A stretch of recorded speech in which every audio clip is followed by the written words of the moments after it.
Chapter 8 Secrets Revealed. Pyper, San Diego. I recognized trouble when I saw it, and what happened was so beyond me that I did not know how I would explain all of this to my father. The sky had already gone dark, and Kino's friend was still cradling his head. Whenever I moved closer to them, he would push me away and shriek. I told him numerous times that I was not a ghost. I broke the Niven rule, and my heart chilled thinking about it. I spoke. I talked to Kino's friend and told him that I was a friend. That I was an Akea just like him. But he shrieked and did nothing else.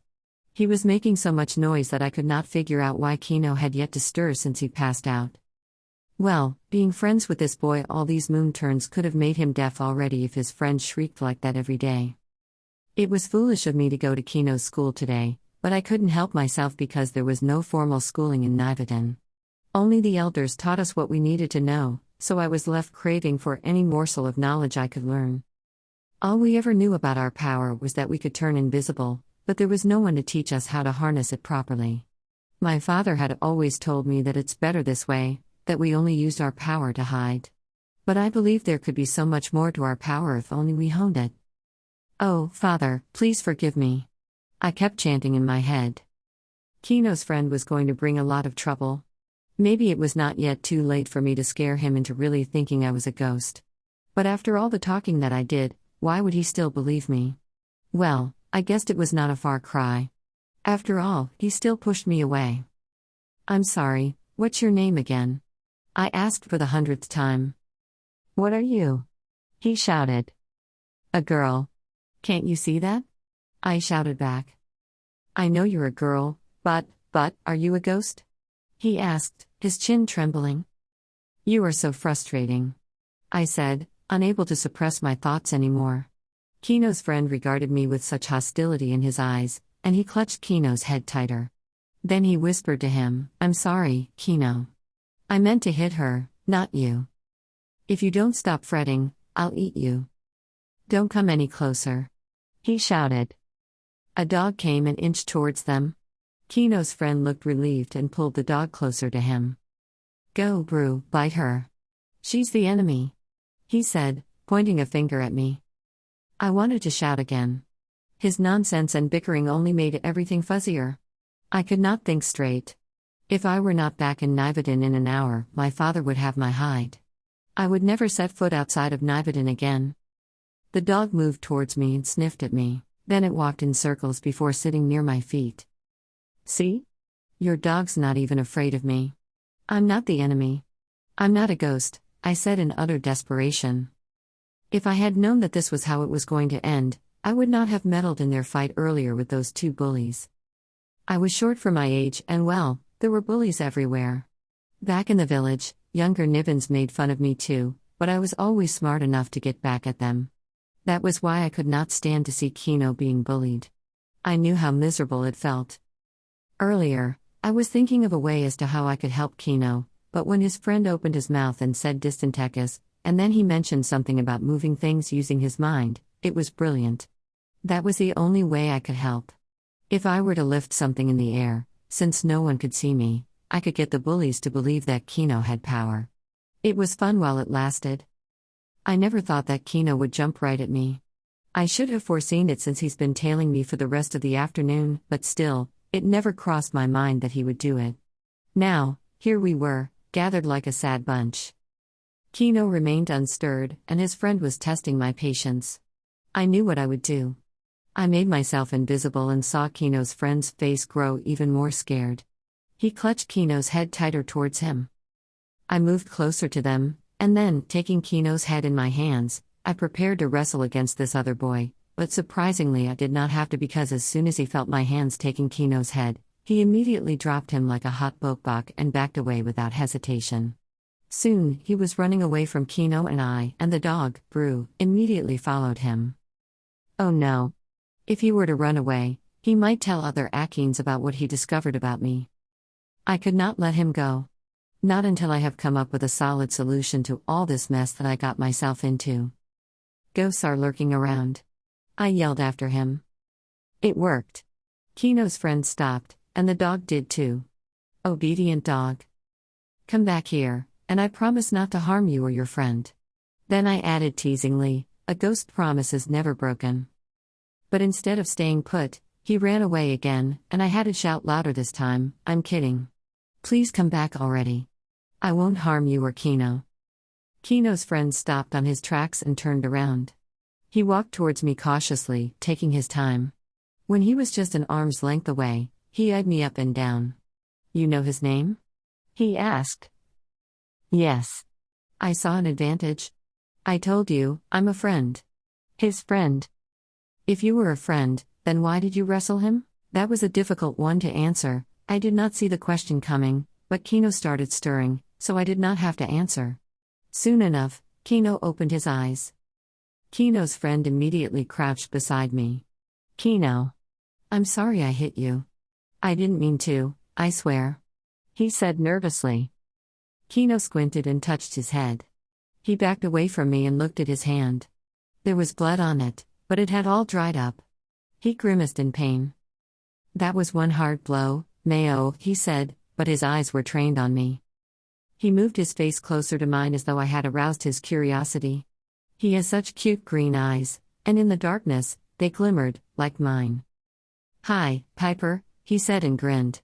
He looked happy to see me. Relief washed over my face. You know each other? Mayo, apparently Kino's friend's name, asked, profusely confused. I told you, I'm a friend, I said, smiling. Kino shrugged. Well, not exactly, he said. Ha! Mayo spat and pointed at me. You're lying. I knew you were lying. Kino, let's go home, he said, trying to pull his friend up.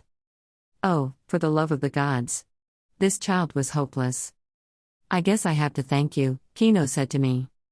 Why are you thanking her? Mayo asked him. Then to me, he added, why are you so gray? He poked a finger at my shoulder blades as though checking if I was real. As if telling him repeatedly that I was not a ghost was insufficient. I could not blame him, though. No one ever knew what our power was, except for the royal family. But when Emperor Nordsom died and a new emperor was raised in his stead, I am unsure if the knowledge of our power was ever passed on to the new emperor. I'm gray so that you will be scared, I said in frustration. Mayo, quit bothering Pyper, Kino said. He tried to sit up but winced immediately. I'm sorry, but I don't have any ointment to help you with the bump, I said. May I see the wound? I did not wait for his response. I stood up and leaned towards his head to examine it. Mayo did the same. You've got a wound and a bump but nothing more, I said. I don't know why you passed out for so long. Well, he hit me hard, Kino said defensively while looking at Mayo. He looked around, and his face paled when his gaze fell upon the dark sky. Oh no. My mother will be worried, he said, standing up unsteadily. Mayo followed suit. It's a long way back, but I guess we have to part ways now, I said. Wait, Kino said, grasping my arm. I can't let you go this time. So, are you a ghost? I cut in, my eyes widening. Do you still think I'm a ghost after what happened? He shook his head slowly. It's just surreal, so are there many of you? I held Kino's gaze, and then I glanced at Mayo. He was watching me intently too. To me, Mayo was difficult to assess. I could not trust him so easily. As if reading my mind, Mayo said, don't worry about me. I'm Kino's most trusted friend. I can keep a secret. And yet, there was a certain flicker of intense interest in his eyes that scared me.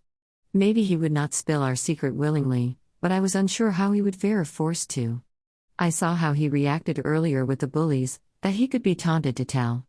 If at all, this was his fault. But there seemed to be no way for me to hide our identity from him any longer. Swear to me. Swear on your parents' bloodlines that you won't tell, I said. They looked taken aback and shuffled their feet as if mulling things over. After a moment's hesitation, they said in unison, I swear. Do you really have to go back to your mother tonight? I asked Kino. It will take a while before you reach Wawang village, I added. He thought about it for a moment before answering. She would definitely get worried, but I can make her understand. Good, I said. I looked at Mayo, and you? No one's going to miss me. My grandmother is probably fast asleep now. Both of my parents are serving in the Canellan Palace. Nobody's going to look for me, he said. I breathed in deeply. This was it. I was certain my father would kill me. I breathed in and took Mayo's hand.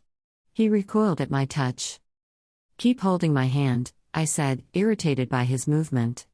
My power is limited. I can extend invisibility to only one person. I think Kino can hide, but with your clumsiness, I doubt if you can, I finished. It was already dark, so this didn't make much sense. But a child roaming the mountains looking like he was lost was bound to be an unavoidable piece of conversation in town, so I had to make him seem like he was one of us. As for Kino, well, he could get by. When we got to Nivedon, I would have to hide him first among the trees and leave him there. Once Mayo is all settled, I will come back for Kino and make him invisible, too. Then what next? Brew. Ask your dog to go back to Canella, I told Mayo. Brew, go home. I'll be back tomorrow, Mayo said. The dog stared at us as though it understood Mayo. Brew turned away from us and was soon swallowed by the darkness of the forest. Let's go, I said, suddenly feeling uncomfortable. I felt unsure about inviting them over. True, the night had fallen, and it could be a dangerous journey back to Wawang. It was also true that I wanted to talk to them more about keeping the secret they discovered today, but maybe it was also because I wanted to know more about Akea, and I wanted to be their friend. Father would be so mad at me. I was aching in anticipation of how the night would end. Worries only last for a day, as Nivens would always say. When tomorrow came, I was pretty sure that everything would have been resolved, and there would be nothing to worry about anymore. While Mayo and I were invisible, I took Kino's hands. If he could not see us, how would he follow us? That was my excuse for taking his hand. As we continued our journey, a faint smile formed on the side of my lips. Whatever trouble this could bring, it sure was worth it because I got to be part of Akea. For once in my life, the little ghost girl has made friends with Akeens. Or so I hoped.